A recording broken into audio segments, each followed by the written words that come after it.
Boa noite, pessoal. Tudo bem? Tá começando mais um Não Durma. Eu sou o Luiz e eu vou ser o host de vocês aqui nesta noite.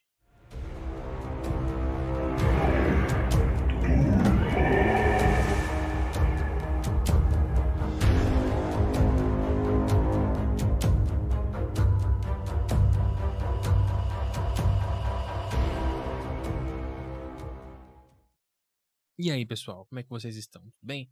Espero que todos estejam bem.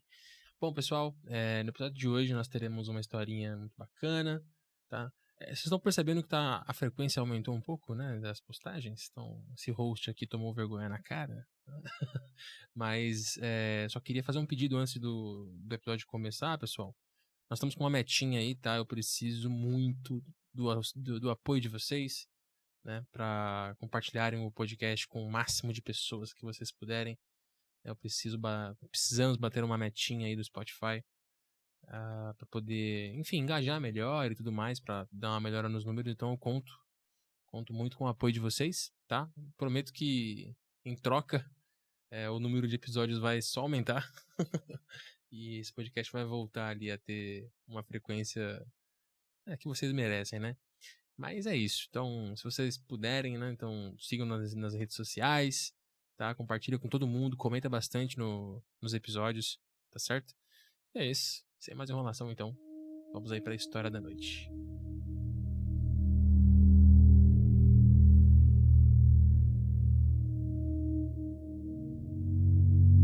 A previsão era de pancadas de neve. Foi exatamente essa frase que me fez jogar a mochila no porta-malas, como se eu estivesse correndo contra o tempo para um pequeno e divertido descanso no fim de semana. Pancadas de neve. Quando cheguei ao mirante, o mundo já estava ficando branco daquele jeito lento e constante que te faz sentir como se estivesse dentro de um globo de neve chacoalhado. Ainda não era nevasca, apenas flocos grossos e um vento que mudava de direção o tempo todo. Aquele tipo de clima em que você consegue ouvir as suas botas na neve fofa e se convence de que tá tudo bem. Assinei o livro de registro da trilha com uma caneta que não queria funcionar. A minha luva fazia minha letra parecer o de uma criança pequena. Havia apenas um outro nome acima do meu, de mais cedo naquela manhã. Sem anotações. Sem de volta ao pôr do sol. Apenas um nome e um horário que parecia cedo demais para ainda importar. Nos primeiros 800 metros eu comecei a duvidar de mim mesmo. Não porque estivesse com medo, não. Porque todas as árvores pareciam iguais e a neve apaga os pontos de referência. As marcações da trilha desaparecem quando congelam. As pegadas se transformam em pequenas depressões e depois em nada.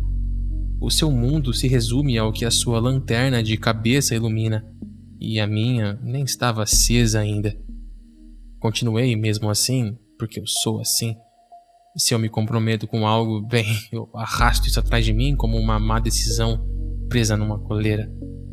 Escolhi um lugar, como sempre faço, não muito perto da água, não em uma depressão onde o ar frio se acumula e não debaixo de galhos secos. Uma pequena elevação fora da trilha com alguns troncos grossos para quebrar o vento. Nada de extraordinário. Apenas um lugar que parecesse que ainda estaria lá quando eu acordasse. Montar o meu acampamento na neve nunca é fácil. Eu cavei um retângulo com as botas até a neve compactar. Fiz uma vala rasa para o meu vestíbulo para não ter que me rastejar na neve fofa. Eu fixei as cordas de ancoragem com galhos enterrados e porque o chão estava congelado demais para estacas. Meus dedos ficaram dormentes na metade do caminho, mas eu me convenci de que estava tudo bem, porque eu tinha um saco de dormir com classificação para temperaturas muito baixas, um fogareiro e aqueles aquecedores de mão que cheiram a moedas quando esquentam. Deveria ter sido simples.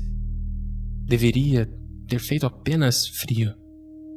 Enquanto eu trabalhava, a floresta ficava fazendo aquela coisa de ficar silenciosa em alguns trechos. Não aquele silêncio normal em que a neve abafa o som. Olha, eu quero dizer, aquele silêncio em que você percebe que não ouve um pássaro há um tempão. Nenhum esquilo, nenhum batidinho de galho. Só o vento suave e o chiado da neve caindo sobre o nylon. Na primeira vez que reparei nisso, parei e escutei, como se esperasse que alguém pigarreasse atrás de uma árvore, mas não veio nada. Eu terminei de montar a barraca e fui buscar mais galhos secos para uma pequena fogueira, sem querer ser dramático, só porque o fogo faz a escuridão parecer menos pessoal. Foi então que eu vi os rastros. Não eram minhas. As minhas eram largas e em forma de bota, previsíveis. Essas eram mais compridas, como se alguém tivesse pegado uma pá e arrastado com a ponta para frente. Uma única linha de pegadas profundas o suficiente para mostrar a umidade sob a neve. Cada uma delas espaçada demais para que fosse possível caminhar normalmente. Eu o segui sem pensar. 10 passos, 20. Eles seguiram em linha reta entre 2 pinhais. E então, pararam em um trecho desgastado onde o vento havia compactado a neve, deixando-a compactada perto das pedras expostas. Sem curvas limpas, sem um rastro de retorno organizado, apenas uma última marca de arrasto desaparecendo em uma superfície que não preservava os detalhes como a neve fresca. Eu fiquei ali parado com a mão enluvada ainda agarrada a um galho seco, encarando a última marca até que a tempestade começou a preencher tudo. O vento aumentou e uma rajada de pó atingiu o meu rosto. Foi então que eu ouvi algo atrás de mim. Não são passos, é mais como um arrasto lento, como alguém arrastando um saco pesado sobre aquela neve endurecida.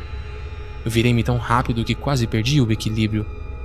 Tudo o que eu via era luz rarefeita entre as árvores, a minha própria respiração e o início da trilha que eu seguia de volta para o acampamento.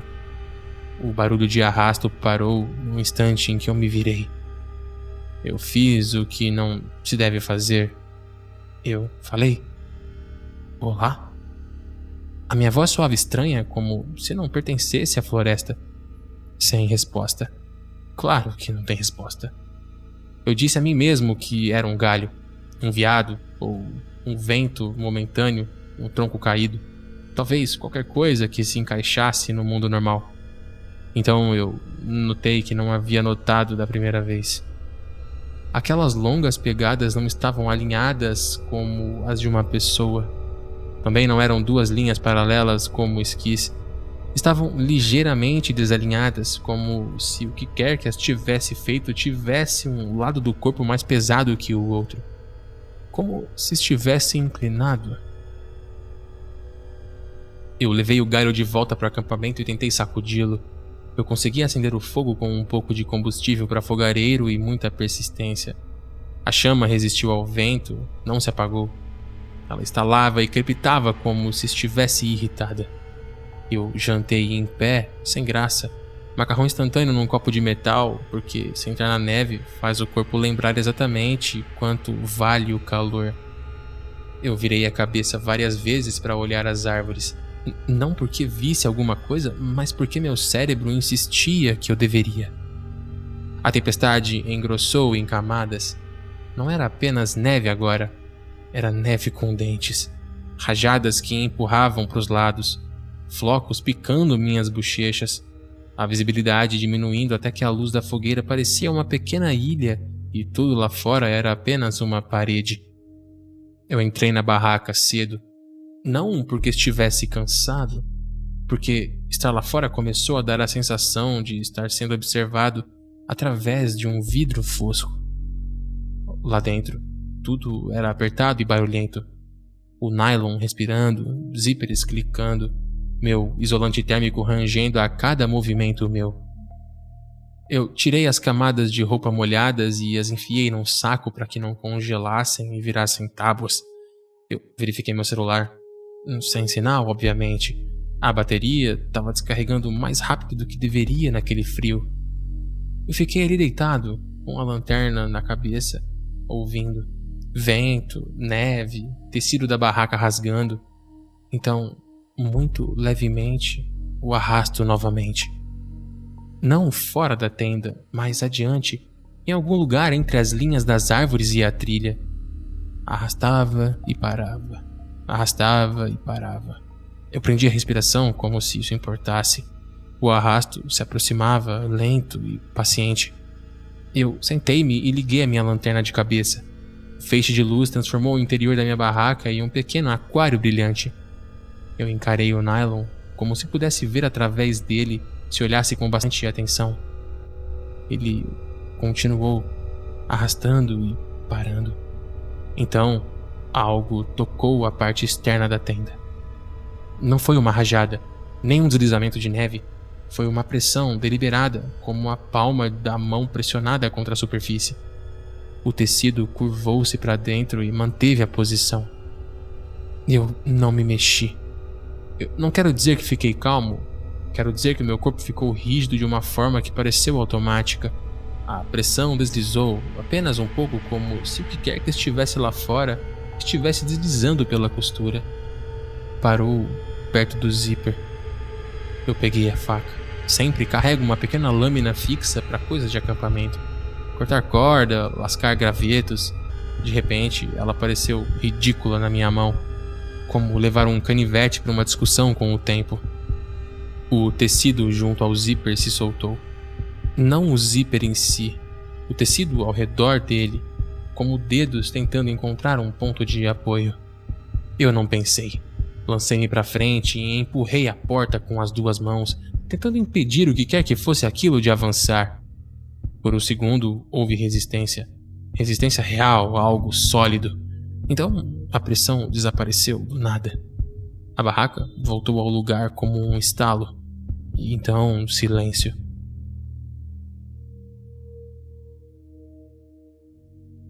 Eu fiquei ali sentado naquele círculo horrível de luz, suando na minha camada base, esperando que algo mais acontecesse. Mas nada aconteceu. Isso foi pior. Após alguns minutos, eu forcei-me a me respirar normalmente. Liguei a lanterna de cabeça no modo vermelho e abri o zíper da porta o suficiente para poder olhar para fora. A neve invadiu de repente, fria e cortante. Eu forcei a vista para ela. O feixe da minha lanterna foi rapidamente absorvido, restando apenas um pequeno cone antes de se dissolver em branco. Eu não conseguia ver nada, mas eu conseguia ver as marcas. Havia marcas frescas logo à saída do meu vestíbulo, parcialmente cobertas de neve. Não eram pegadas de botas, muito menos rastros de animais. Eram aqueles sulcos longos e inclinados que terminavam a poucos centímetros da minha porta. E, misturado a elas, muito tênues, havia linhas mais finas, como se algo com unhas ou garras tivesse raspado a neve enquanto se movia. As pegadas não levavam a lugar nenhum. Elas cercaram a minha barraca. Não era um círculo perfeito. Parecia mais que tinha dado voltas, parando, começando, voltando e depois se aproximando novamente. Eu fechei o zíper da barraca com tanta força que os dentes travaram. E foi então que eu ouvi. Um som que me deu um nó no estômago porque estava tentando, sem sucesso, me soar familiar. Era uma voz. Nem uma palavra, nem uma frase. Apenas uma tentativa rouca e baixa de imitar a forma como um humano fala. Como um papagaio que consegue imitar uma risada sem entendê-la. Veio de algum lugar além das árvores, além do limite da minha luz. E disse: "Ei." Suave, quase educado. Então, silêncio. Então, mais perto. "Ei." A segunda tinha mais fôlego, mais confiança. Apertei a boca contra a manga para poder abafar a minha respiração, como uma criança escondido debaixo das cobertas. "Ei." Tentou novamente, agora bem à frente da tenda. Estava tão perto que eu senti do que eu ouvi, como se o nylon estivesse transmitindo aquela vibração. A voz estava toda errada de um jeito que eu não consigo explicar sem parecer dramático. Não era assustadora por ser alta, era assustadora porque não parecia certa. Como se algo tivesse escutado pessoas falando de longe e decidido que também podia fazer aquilo. O feixe de luz da minha lanterna tremia conforme minha mão tremia. A parede da tenda voltou a ceder para dentro. Dessa vez, não pareceu uma palma da mão. Dessa vez, eu senti como se um rosto estivesse pressionado contra mim. Eu vi o formato no nylon, um oval com saliências, como osso ou cartilagem. O tecido esticava sobre ele e o sustentava, sugerindo onde ficavam os olhos, onde ficava a boca. A boca, então, se moveu. Frio, dizia a mensagem. Então, com uma risadinha que soou como alguém engasgando, você está com frio. Eu não sei por que isso me abalou tanto, mas abalou. Eu dei um chute na parede onde a cabeça estava pressionada, com força suficiente para sentir o meu calcanhar arder. A forma voltou ao normal e o nylon se esticou para fora. Lá fora, algo fez um barulho como se um tecido molhado estivesse sendo rasgado. Então o arrasto começou mais rápido e em círculos. A tenda inteira tremia a cada passagem, como se estivesse roçando nela, batendo nela, testando-a. Eu peguei as chaves do carro, não porque fosse dirigir, mas porque o botão de alarme parecia a única arma que eu tinha que não era brincadeira. Calcei minhas botas com as mãos tremendo, tanto que errei os cadarços 2 vezes. Enfiei meu saco de dormir na sacola sem enrolá-lo e amontoei lá dentro. Joguei o que pude na mochila que estava meio aberta. Eu só tinha um pensamento nítido: chegar ao carro. A tempestade estava tão tensa que eu não conseguia ver a trilha da minha barraca. Eu tive que seguir os rastros das minhas botas pelo tato, como quem lê em braille com os pés. Abri o zíper da barraca e então saí correndo.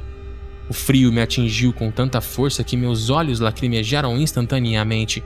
A neve batia no meu rosto. O vento empurrava minha mochila como se quisesse me jogar no chão.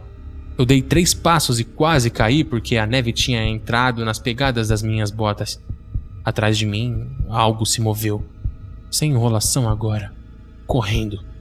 A tempestade atingiu a lateral da minha barraca como um baque surdo, como se tivesse se atirado contra ela no instante em que eu saí. E toda a estrutura desabou em si mesma. As varetas flexionaram, estalaram e dobraram. Meu pequeno abrigo se desfez como uma lata de refrigerante chutada. Isso me deu uma imagem horrível e vívida daquilo estando zangado porque eu estava indo embora. Bom, eu corri. O feixe de luz da minha lanterna oscilava violentamente, fazendo toda a floresta piscar. Árvores surgiam e desapareciam. A minha própria respiração soava como um motor falhando. Então algo agarrou minha mochila. Eu fui puxado para trás com tanta força que a minha coluna estremeceu. Caí de joelhos, com as alças da mochila apertando meus ombros. Meu primeiro pensamento foi que um galho havia prendido. Então a mochila se moveu lateralmente, suave e forte, e eu percebi que o que quer que estivesse puxando, realmente estava puxando. Eu me virei rapidamente e a luz do meu dispositivo a atingiu por meio segundo. Era baixo, mas comprido. Comprido demais. Seu corpo era pálido de uma forma que não parecia pele ou pelo. Era mais como neve compactada moldada em algo vivo. Tinha membros, mas não se dobravam direito. Articulavam-se demais. E a sua cabeça... Bom, parecia que a sua cabeça usava um rosto que não combinava com ela. Como se estivesse pressionando uma máscara de pele congelada contra o rosto. A boca se abriu e eu vi a escuridão lá dentro. Algo úmido e errado. Não rugiu, não rosnou. Soou baixinho, como se ainda estivesse dizendo: "Ei". Então, deu outro solavanco tentando me tirar da trilha. Eu fiz a única coisa que fazia sentido e deixei a minha mochila para trás. As alças escorregaram dos meus ombros e a peça foi junto, sendo puxada para o branco como se não pesasse nada. Eu levantei-me rapidamente e corri em disparada. Atrás de mim, o arrasto retornou por um segundo enquanto se ajustava. Depois veio atrás de mim como um novo som, uma batida rápida, como unhas em neve endurecida. Eu conseguia ouvir aquele som aumentando. Meu pé atravessou uma fina crosta e eu caí com força, a minha canela batendo em algo enterrado embaixo. Pedra ou raiz, ainda não sei. A dor foi intensa e repentina, e depois estranhamente incômoda. Eu tentei me levantar, mas a minha perna não quis me obedecer. Mesmo assim, forcei a barra, meio correndo, meio mancando, com lágrimas congelando no canto dos olhos. O feixe de luz da minha lanterna de cabeça iluminou a placa de registro da trilha à frente como um milagre. Um retângulo refletor na tempestade. O acostamento estava próximo. Eu cheguei à beira do estacionamento e vi meu carro como um vulto escuro sob o branco. Deixei minhas chaves caírem de jeito. Tive que procurá-las tateando na neve, com os dedos se arrastando, o pânico tornando tudo desajeitado. Eu consegui pegá-las, enfiei a chave na porta, abri com um puxão e quase caí no banco. O som de batidas vinha logo atrás de mim. Bati a porta com força. O carro balançou. Algo bateu na lateral com tanta força que fez todo o meu carro ranger. Tranquei as portas por instinto, como se uma fechadura pudesse impedir qualquer coisa que fosse. O para-brisa já estava embaçado. Havia neve grudada nele. Eu girei a chave e o motor deu uma engasgada. Depois, nada. A bateria, completamente congelada. O carro resolveu se juntar à tempestade e se tornar inútil. Outro impacto. Dessa vez no capô. E eu olhei através do para-brisas e vi uma forma no vidro, a poucos centímetros de distância, deslizando lentamente para baixo. Não é um rosto, não completamente. Apenas um oval pálido pressionando o para-brisa pelo lado de fora, deixando uma mancha borrada onde a geada derreteu por baixo. A boca se moveu, o som abafado pelo vidro. "Você está com frio", disse. Então aquilo me fez rir de novo, quase engasgando. As minhas mãos tremiam tanto que mal conseguia apertar o botão de pânico, mas eu apertei. O carro explodiu em um barulho ensurdecedor. Buzinas tocando, luzes piscando, um alarme ridículo e desesperado no meio do nada. Aquela figura estremeceu. A capa se desprendeu e a criatura caiu na neve com aquele movimento desajeitado e articulado. A cabeça virou-se na direção do som do carro, como se não o entendesse, como se estivesse ouvindo um animal completamente novo. Ela deu um passo para trás, depois outro. Eu dei a partida repetidas vezes, implorando para o motor como se fosse uma pessoa. Na quarta tentativa, eu consegui. O ventilador do aquecedor zumbia fracamente. Os faróis cortavam a neve em 2 túneis pálidos. Engatei a marcha ré sem pensar na tração e os pneus patinaram. Depois agarraram e deslizaram. Eu derrapei, corrigi a trajetória e voltei para a estrada como se estivesse fugindo de um prédio em chamas. No meu retrovisor, em meio ao caos branco, eu o vi parado na beira do estacionamento. Não estou sendo perseguido por ninguém agora, só observado. Ele levantou um dos braços lentamente, como alguém acenando em despedida. Então, levou a mão na boca e pressionou os dedos contra ela e os moveu como se estivesse produzindo um som. "Ei", ele disse pela última vez, e soava mais normal do que deveria. Eu dirigi até chegar em um trecho de asfalto que parecia ter sido limpo da neve e avistei luzes à distância. O tremor não parou. A minha canela inchou por debaixo da calça. Quando finalmente me atrevi a parar em algum lugar com um poste de luz, vi sangue escorrendo pelo tecido onde havia batido com força em algo que estivesse sob aquela crosta de neve. Na tarde seguinte, depois de examinarem a minha perna, eu fui ao posto do guarda-parques e perguntei sobre o outro nome do registro na trilha. A mulher atrás do balcão ficou imóvel por um segundo e então me disse que o registro não era para discussão pública e que se eu quisesse informações, eu poderia registrar uma queixa. Ela não me olhou nos olhos quando disse isso. No pronto-socorro, fizeram um raio-x.